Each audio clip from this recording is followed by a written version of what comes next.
Toshkentda kuchli yomg'ir sabab ko'chalarni suv bosdi. Hatto metro bekatiga ham suv kirgan. 3-may kuni Toshkent shahrida kuzatilgan kuchli yog'ingarchilik oqibatida qator hududlarda suv toshqinlari yuzaga keldi. Qisqa vaqt ichida yoqqan jala yomg'ir shaharning ayrim ko'chalarida suv to'planishiga sabab bo'lib, ba'zi joylarda suv hajmi tizzadan yuqorigacha ko'tarildi.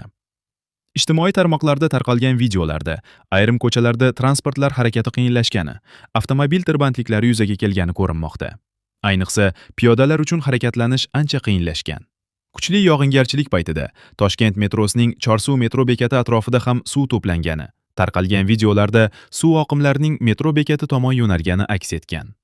Favqulodda vaziyatlar vazirligi ma'lumotiga ko'ra, suvning asosiy qismi shaharning irrigatsiya drenaj tizimi orqali tabiiy ravishda chiqib ketgan.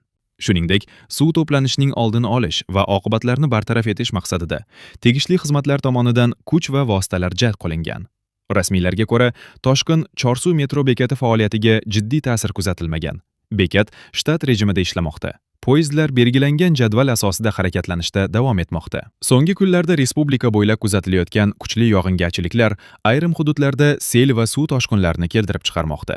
Mutasaddilar aholini ehtiyotkor bo'lishga, ayniqsa yomg'irli ob-havo sharoitida harakat xavfsizligiga rioya qilishga chaqirmoqda.